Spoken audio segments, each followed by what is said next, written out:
जय हिंद दोस्तों, स्वागत है आपका अपने YouTube परिवार पर। मैं आपका दोस्त सम्राट एक बार फिर हाजिर हूँ एक नए वीडियो के साथ में। साथियों, आज हम करने वाले हैं दिल्ली पुलिस कांस्टेबल की 27 दिसंबर की थर्ड शिफ्ट का एनालिसिस। थर्ड शिफ्ट में जो भी क्वेश्चन पूछे गए हैं उनमें से जितने भी क्वेश्चन मुझे मिले हैं मैं आपके सामने यहाँ पर रखने वाला हूँ अभी। और अब तक के जितने भी पेपर हुए हैं मुझे लगा कि ये 27 की जो थर्ड शिफ्ट है ये अब तक की सबसे आसान शिफ्ट रही है GS के मामले में। और आगे भी इसी तरह से ये चीज़ें चलेंगी। जिसका पेपर जनवरी में है, ठीक है, तो आप मेरी एक बात मानकर कि आपका जिस भी डेट को पेपर है आप उस डेट से पहले के सारी शिफ्टों के एनालिसिस करके जाएंगे। और अगर आप ऐसा करके जाते हैं तो मैं दावे के साथ कह सकता हूँ आपके कम से कम 5 नंबर जो है स्कोर में वो प्लस में करवा दूंगा। इतना मैं दावे के साथ कह सकता हूँ। और 5 अंक का मतलब है कि आप लाखों लोगों से ऊपर पहुँच जाएंगे इस 5 नंबर के साथ। तो आपको करना क्या है, पुरानी जितनी भी शिफ्ट हैं सबके क्वेश्चन एक बार देख के जाएंगे। कम से कम 4 से 5 क्वेश्चन रिपीट हो रहे हैं हर शिफ्ट में, आपकी जो पहले शिफ्ट हो गई हैं उनके क्वेश्चन, ठीक है। तो आशा करता हूँ आपका पेपर बेहद ही अच्छा जाएगा और इस बार आप जो है सिलेक्शन लेकर जो है 2026 में अपनी ज्वाइनिंग करेंगे, ऐसी मुझे उम्मीद है आपसे। तो चलिए हम शुरू करते हैं आज का वीडियो। और जो भी मेरा भाई नया जुड़ा है आज चैनल पर तो आप चैनल को सब्सक्राइब करके जाएंगे ताकि अगले शिफ्ट के एनालिसिस का वीडियो आप तक आसानी से पहुंच सके और आप उन सारी चीज़ों को कवर अप कर सकें जो आपके पेपर के लिए बेहद ही ज़रूरी है। और साथ के साथ वीडियो को लाइक भी कर दिया करिए और वीडियो पे कमेंट और वीडियो को शेयर भी करिए अपने दोस्तों के साथ में, ताकि उनको भी पता चले कि चीज़ें किस तरह से यहाँ पर सिखाई जा रही हैं, ठीक है। तो चलिए हम शुरू करते हैं आज का अपना वीडियो। और जैसे कि आप देख ही रहे होंगे, पहला जो क्वेश्चन है वो पूछा गया है उपन्यास से, और यानी उपन्यास द इनहेरिटेंस ऑफ लॉस के लेखक के बारे में पूछ लिया है। तो इसके लेखक की अगर मैं बात करूं तो सबसे पहले इसका आंसर हम लिखेंगे। इस लेखक का नाम है किरण देसाई, जो कि भारतीय मूल की हैं। तो इस क्वेश्चन का राइट आंसर सबसे पहले लिख देते हैं किरण देसाई। उसके बाद आगे की बात करेंगे। किरण देसाई, ठीक है, इसकी राइटर है किरण देसाई जो कि भारतीय मूल की हैं।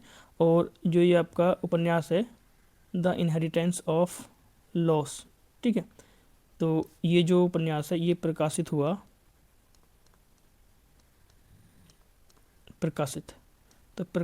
था ये 2006 में। ये जो उपन्यास है 2006 में किरण देसाई के द्वारा प्रकाशित हुआ और 2006 में इन्हें इस उपन्यास के लिए, ठीक है, मैन बुकर पुरस्कार से नवाजा गया, ठीक है। 2006 में इनको कौन सा पुरस्कार मिला, तो पुरस्कार की अगर मैं बात करूं, कभी किसी अगली शिफ्ट में पुरस्कार ही पूछ ले तो जो पुरस्कार था वो मैन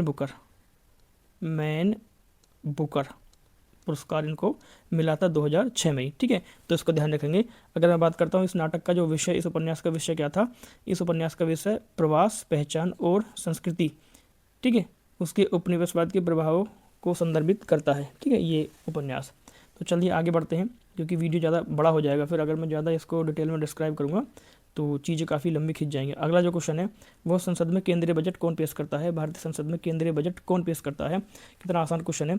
तो संसद में केंद्रीय बजट पेश करता केंद्रीय वित्त मंत्री, ठीक है, केंद्रीय वित्त मंत्री।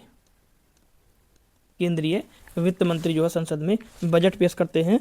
और किसकी आज्ञा से या किसकी पूर्व अनुमति से ये बजट पेश किया जाता है, तो पूर्व अनुमति किसकी होती है, राष्ट्रपति की, ठीक है जी। तो चीज़ों को ध्यान से थोड़ा सुनेंगे भी, ठीक है। राष्ट्रपति की पूर्व अनुमति से जो है केंद्रीय वित्त मंत्री जो है संसद में बजट पेश करते हैं। और संसद के किस सदन में बजट पेश किया जाता है, हमेशा ध्यान रखना, जो बजट पेश होगा वो लोकसभा में पेश किया जाता है, ठीक है, ना कि राज्यसभा में। तो बजट कहाँ पेश होगा, लोकसभा में। कौन पेश करेगा, केंद्रीय वित्त मंत्री, ठीक है। अब तक सर्वाधिक बार बजट किसने पेश किया है, सर्वाधिक बार, ये मैं आपको पहले ही बता चुका हूँ पिछली किसी शिफ्ट में, सर्वाधिक बार बजट किस वित्त मंत्री ने पेश किया है, तो उनका नाम है मोरारजी देसाई, ठीक है जी, मोरारजी देसाई जो हैं इन्होंने सर्वाधिक बार बजट पेश किया है 10 बार। उसके बाद नंबर आता है किसका, पी चिदम्बरम का, ठीक है, पी चिदम्बरम इन्होंने कितनी बार बजट पेश किया, 9 बार, ठीक है। उसके बाद नंबर आता है निर्मला सीतारमण का,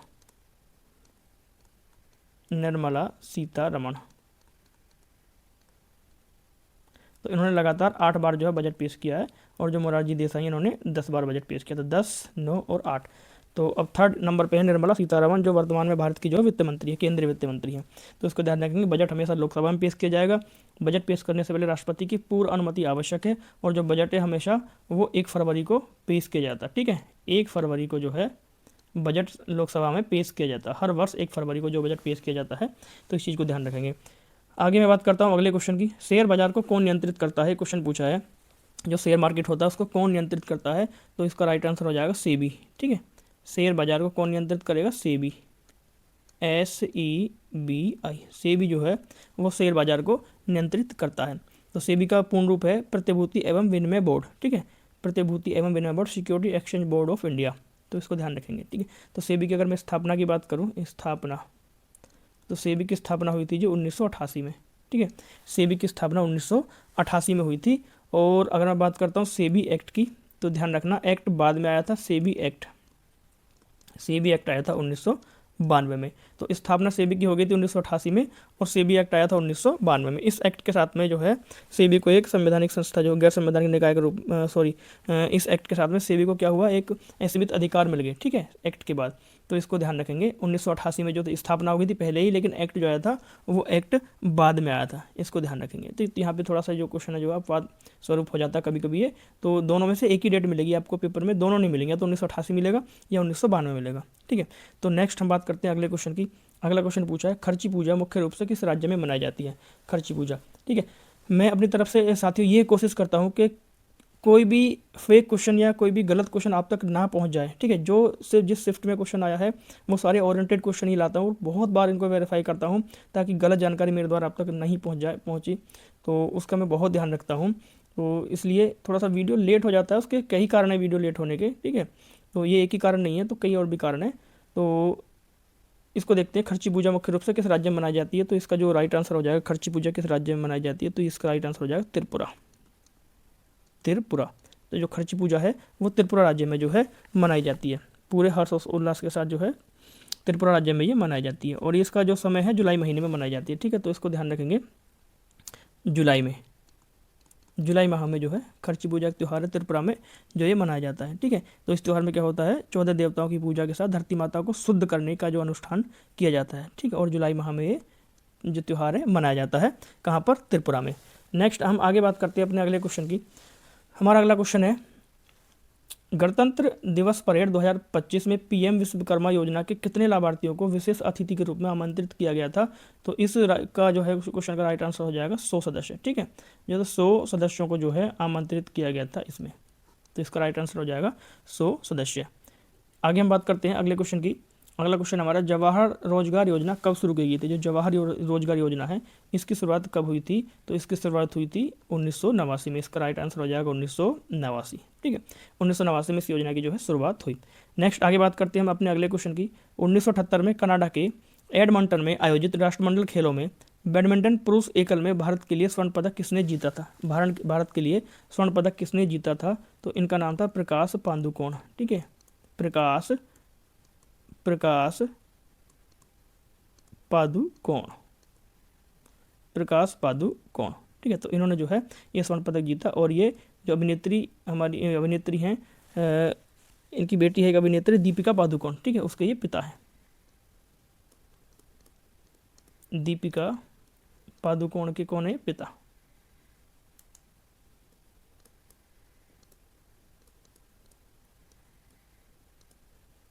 दीपिका पादुकोण के पिताजी हैं ये प्रकाश पादुकोण, जिन्होंने 1978 में जो है बैडमिंटन पुरुष एकल स्पर्धा में स्वर्ण पदक जीता था। ठीक है, स्वर्ण पदक इन्होंने जीता था। और इनके जो प्रतिद्वंदी थे वो थे इंग्लैंड के रे स्टी, जिनको इन्होंने हराया था। आगे बात करते हैं हम अपने अगले क्वेश्चन की। अगला क्वेश्चन है, उपन्यास टाइम सेल्टर के लिए अंतर्राष्ट्रीय बुकर पुरस्कार 2023 किसको मिला है। ठीक है, जो ये उपन्यास है टाइम सेल्टर, इसके लिए जो अंतर्राष्ट्रीय बुकर पुरस्कार 2023 जो है किसको दिया गया है, तो इनका नाम है जॉर्जी गोस्पोडिवोव। ठीक है, तो नाम लिख देते हैं यहाँ पे, जॉर्जी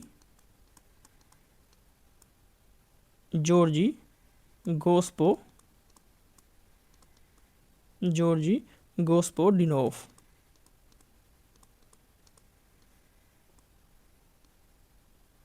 जॉर्जी गोस्पोडिनोव, इन्होंने जो है ये पुरस्कार जीता है। और ये क्वेश्चन रिपीटेड है, ये क्वेश्चन रिपीटेड है, ये पिछली शिफ्ट में भी चाहे वो 18 में पूछा गया या 19 में पूछा गया हो, ये क्वेश्चन मैंने इसका एनालिसिस कराया था। अब एग्जैक्ट मुझे ध्यान नहीं है किस डेट में ये क्वेश्चन आया था, लेकिन ये क्वेश्चन आपका रिपीटेड क्वेश्चन है, ठीक है। तो ध्यान रखेंगे इस तरह से जो क्वेश्चन है वो रिपीट होकर आ रहे हैं। तो इसलिए मैं कहता हूँ कि आप जो पिछली सारी शिफ्टों का जो एनालिसिस करके जाएंगे आपको जरूर 5 से 6 क्वेश्चन रिपीटेड मिलेंगे।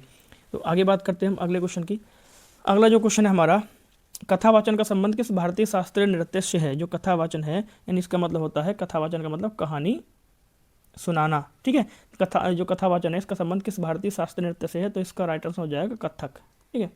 कथक से जो है इसका संबंध है कथावाचन, कथक शास्त्रीय नृत्य शैली से जो इसका संबंध है, और ये उत्तर भारत का एक शास्त्रीय नृत्य माना जाता है कथक को, ठीक है।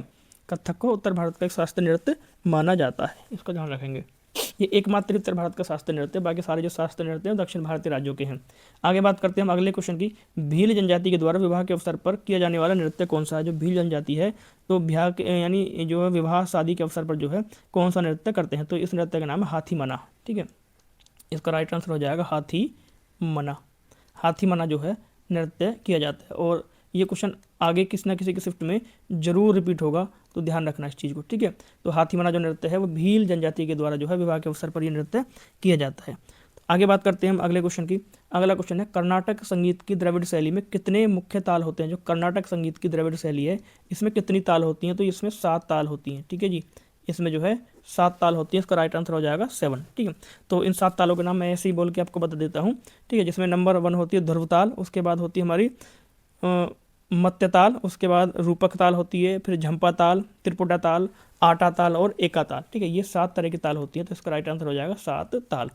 ये क्वेश्चन रिपीटेड है, बहुत बार क्वेश्चन लगता है, ये हर एक दिन छोड़ के क्वेश्चन सिर्फ किस न किसी शिफ्ट में पूछा जा रहा है। लावणी भारत के किस राज्य का पारंपरिक लोक नृत्य है, ठीक है। तो लावणी किस राज्य का जो पारंपरिक लोक नृत्य है, तो लावणी जो है ये महाराष्ट्र का लोक नृत्य है, महाराष्ट्र, ठीक है। ये महाराष्ट्र का लोक नृत्य है लावणी, तो इसका आंसर हो जाएगा महाराष्ट्र। आगे बात कर लेते हैं हम अगले क्वेश्चन की। अगला क्वेश्चन है हमारा, नेक्स्ट क्वेश्चन की मैं बात करता हूँ। तो ये पूछा गया, पारादीप जो बंदरगाह है भारत के किस राज्य में स्थित है। तो पारादीप बंदरगाह भारत के ओडिशा राज्य में स्थित है, ओडिशा राज्य में स्थित है। यानी अगर मैं बात करूँ तो ओडिशा यानी पूर्वी तट का एक बंदरगाह है ये, ठीक है। पूर्वी तट का बंदरगाह है, और ये कैसा बंदरगाह है, यह है कि प्राकृतिक बंदरगाह है, ठीक है जी। कैसा बंदरगाह है, प्राकृतिक बंदरगाह।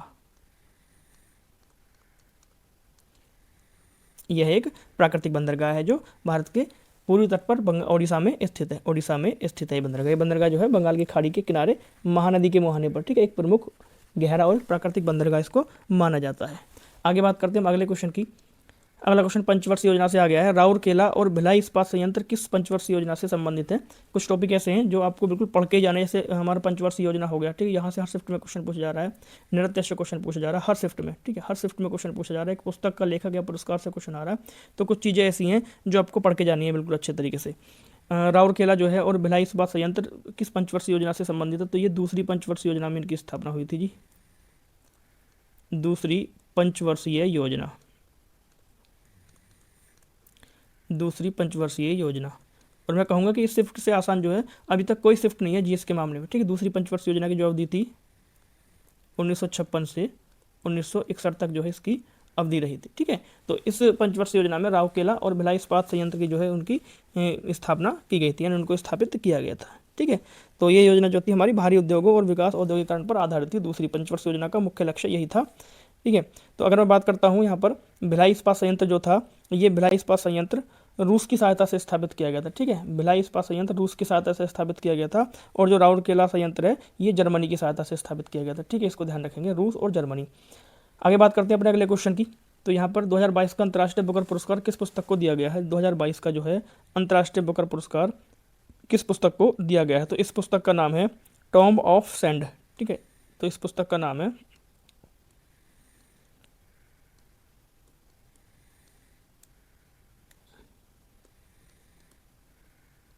टॉम्ब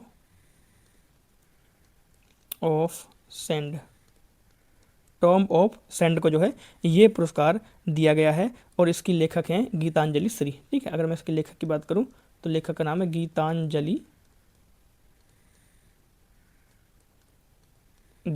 श्री। गीतांजलि श्री जो इसकी लेखक है, और इसके जो अनुवादक थे डेजी रॉकवेल जो है इसके अनुवादक थे। इसकी मूल भाषा हिंदी थी, ठीक ठीक है, मूल भाषा इसकी क्या थी, हिंदी। तो ध्यान रखना, गीतांजलि श्री की पुस्तक टॉम्ब ऑफ सैंड को ये पुरस्कार दिया गया था। आगे बात कर लेते हैं अपने अगले क्वेश्चन की। पेंशन निधि विनियामक और विकास प्राधिकरण के अध्यक्ष कौन है? जो पेंशन निधि है जहाँ और विनियामक विकास प्राधिकरण है उसके वर्तमान में अध्यक्ष हैं श्री शिव सुब्रमण्यम रमन। ठीक है, तो यहाँ नाम लिख देते हैं श्री शिव सुब्रमण्यम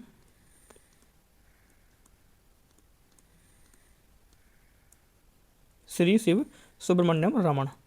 तो ये जो है इसके वर्तमान में अध्यक्ष, ये इसके वर्तमान में अध्यक्ष हैं। इन्होंने जून 2025 में अपना कार्यभार संभाला था। जून 2025 में इन्होंने अपना कार्यभार संभाला। ठीक, और इनका कार्यकाल 5 वर्ष या 65 वर्ष की आयु तक होगा। जो भी पहले पूरी हो इनको रिटायरमेंट मिल जाएगा। ठीक है, इससे पहले जो दीपक मोहंती इसके अध्यक्ष थे, दीपक मोहंती को इन्होंने रिप्लेस किया है। आगे बात करते हैं अगले क्वेश्चन की। अगला क्वेश्चन है, फूलों की घाटी राष्ट्रीय उद्यान भारत के किस राज्य में स्थित है? फूलों की घाटी राष्ट्रीय उद्यान जो है भारत के किस राज्य में स्थित है? तो इसका राइट आंसर हो जाएगा उत्तराखंड। ठीक है, इसका राइट आंसर हो जाएगा उत्तराखंड। उत्तराखंड जो है फूलों की घाटी के लिए प्रसिद्ध है। ठीक है, और उत्तराखंड की स्थापना हुई थी वर्ष 2000 में। वर्ष 2000 में उत्तर प्रदेश कटकर जो है उत्तराखंड की स्थापना हुई थी। जो उत्तराखंड की स्थापना हुई 1 नवंबर 2000। ठीक है, 1 नवंबर सन 2000 में उत्तराखंड की स्थापना हुई। लिख देते हैं 1 नवंबर 2000 को जो है उत्तराखंड, उत्तर प्रदेश से कटकर उत्तराखंड की स्थापना 1 नवंबर 2009 है ये डेट। ठीक है, 1 नवंबर 2009 को जो है उत्तर प्रदेश से कटकर उत्तराखंड स्थापित हुआ। आगे बात करते हैं अगले क्वेश्चन के। भीमबेटका के रॉक शेल्टर गुफाएं भारत के किस राज्य में स्थित है? जो भीमबेटका है उसके रॉक शेल्टर यानी इसकी जो गुफाएं भारत के किस राज्य में स्थित है? तो ये भाई मध्य प्रदेश में स्थित है। इसका राइट आंसर हो जाएगा मध्य प्रदेश। ये भीमबेटका वाला जो क्वेश्चन भी ये रिपीट होकर आया है, मध्य प्रदेश में स्थित है भीमबेटका। ठीक है, और जो भीमबेटका की गुफाएं इनको 2003 में यूनेस्को में शामिल किया गया। ठीक है, यूनेस्को विश्व धरोहर में इनको जो है शामिल किया गया है। कब? 2003 में। 2003 में यूनेस्को ने इनको विश्व धरोहर में शामिल किया है। और ये कहाँ पर स्थित है? मध्य प्रदेश, भारत में ये स्थित है। इसको ध्यान रखेंगे। आगे बात करते हैं हम अगले क्वेश्चन की। युवाओं में शिल्प कौशल को बढ़ावा देने के लिए किस मंत्रालय ने छात्रवृत्ति प्रदान की है? जो युवाओं में जो है शिल्प कौशल को बढ़ावा दिया जा सके युवाओं को, तो उसके लिए कौन से मंत्रालय ने इनको छात्रवृत्ति की योजनाएं प्रदान की है? छात्रवृत्ति योजना जो थी वो शुरू की थी। तो उस मंत्रालय का नाम है कौशल विकास एवं उद्यमिता मंत्रालय। इसका राइट आंसर हो जाएगा कौशल विकास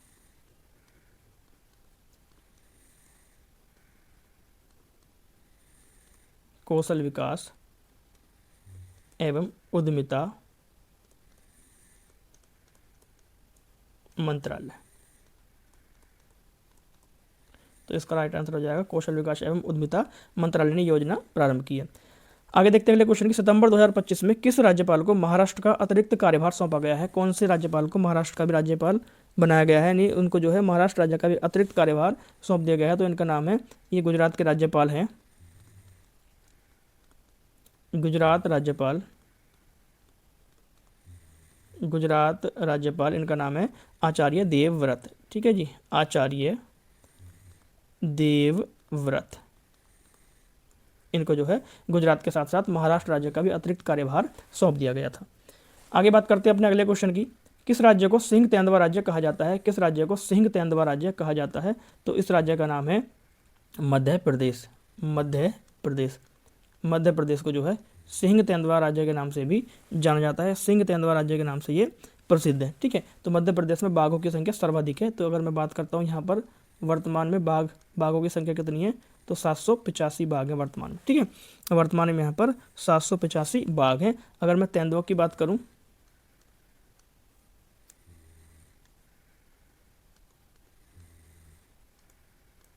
ठीक है, तो वर्तमान में यहाँ पर 3421 तेंदुए हैं। ठीक है, इसलिए इस राज्य को सिंह तेंदुआ के नाम से भी जाना जाता है। ठीक है, सिंह तेंदुआ के नाम से भी इनको जाना जाता है।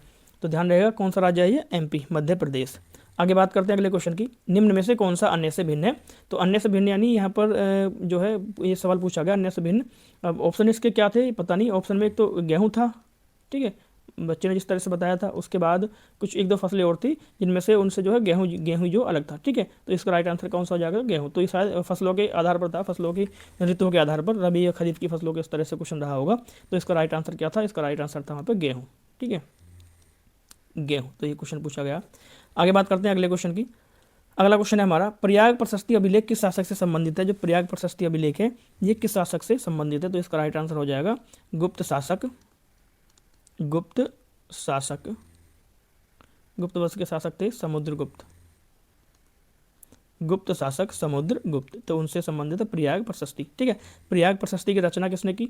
इसके जो रचनाकार हैं, प्रयाग प्रशस्ति की रचना करी थी हरिसेन ने। हरिसेन, जो हरिसेन थे इनके दरबारी कवि भी थे और ये इनके सेनापति योद्धा भी एक थे, हरिसेन। तो हरिसेन ने प्रयाग प्रशस्ति की रचना की है। ठीक है, इनके दरबारी कवि, मंत्री और कमांडर कई इनको पोस्ट मिली हुई थी और ये संबंध है समुद्रगुप्त से। इसमें जो है समुद्रगुप्त की जो है उत्तर भारत की विजय, उनके चरित्र, कला और धर्म के प्रति जो उनका योगदान है उसके वर्णन जो है, उसका जो वर्णन इसमें किया गया है। आगे बात करते हैं आज के अपने अंतिम क्वेश्चन की। तो आज का हमारा अंतिम क्वेश्चन है, भारतीय संविधान का कौन सा अनुच्छेद, भारतीय संविधान का अनुच्छेद 33 किससे संबंधित है? अनुच्छेद 33 किससे संबंधित है? तो जो अनुच्छेद 33 है वो सशस्त्र बलों के, जैसे पुलिस बल हो गई, हमारी खुफिया एजेंसियां होगी, उसके उनके जो मौलिक अधिकारों से संबंधित ये माना जाता है। तो इसका राइट आंसर हो जाएगा, इसका राइट आंसर हो जाएगा सशस्त्र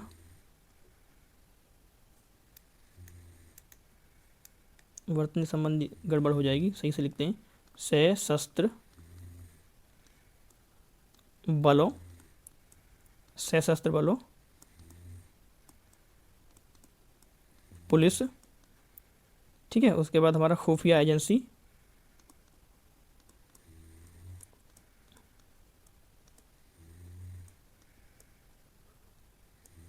खुफिया एजेंसी। ठीक है, और उनके समकक्ष जितने भी हैं तो उनके मौलिक अधिकारों को प्रतिबंधित या सीमित करता है। ठीक है, सशस्त्र बल, पुलिस बल, खुफिया एजेंसियों के मौलिक अधिकार